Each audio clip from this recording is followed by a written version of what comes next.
Assalamualaikum guys, kenalin nama aku Laura Putri Andika dengan NIM 23101112156.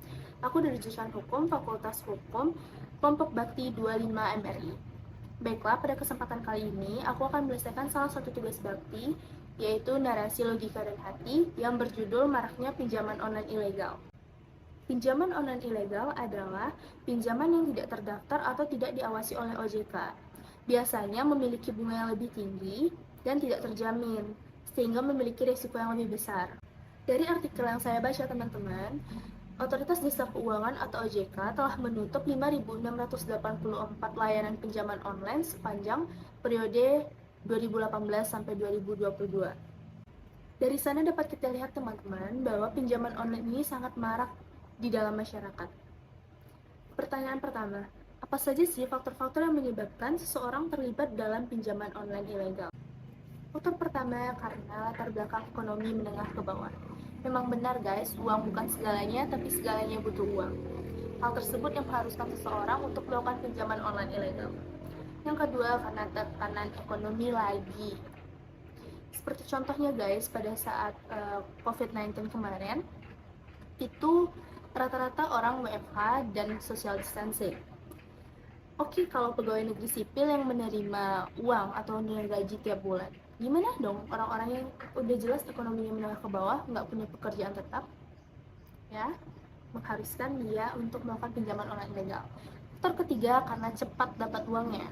Nah, ini relate banget, karena udah saya searching di Google, dan itu emang benar kalau pinjaman online ilegal itu cuma butuh kalian foto gini doang sama KTP, nah terus udah dapat deh uangnya gitu.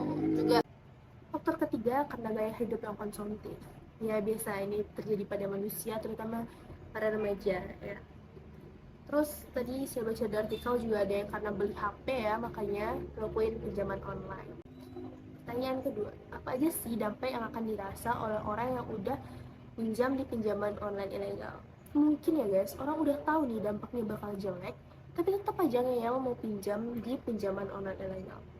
Dampak pertama itu udah pasti ya, utang kalian bakal makin membengkak. Kenapa? Karena bunga di pinjaman online ilegal itu relatif lebih tinggi.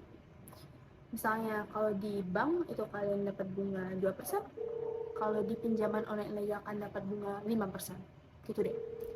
Terus yang kedua, karena biasanya pinjaman online ilegal itu ada unsur pemaksaan gitu, pemerasan gitu guys dalam pengambilan duitnya. Misalnya dia nagih uang nih ke kita, terus kita belum ada duit nih, terus dia kayak ngancam atau fitnah kayak gitu. Terus pertanyaan ketiga, gimana sih caranya kalau kita nih udah terlibat nih dalam pinjaman online ilegal? Menurut aku ya udah lunasin aja dulu, kan kalian udah ambil risiko buat minjam di sana, kalian lunasin, selesaiin. Nah, untuk selanjutnya jangan pakai pinjaman online ilegal lagi, karena yakinlah bahwa pinjaman kalian itu bakalan lebih banyak gitu, nanti akhirnya bakal beratin kalian sendiri gitu. Oke, sekian dari aku, kalau ada salah mohon maaf ya guys. Dadah, assalamualaikum.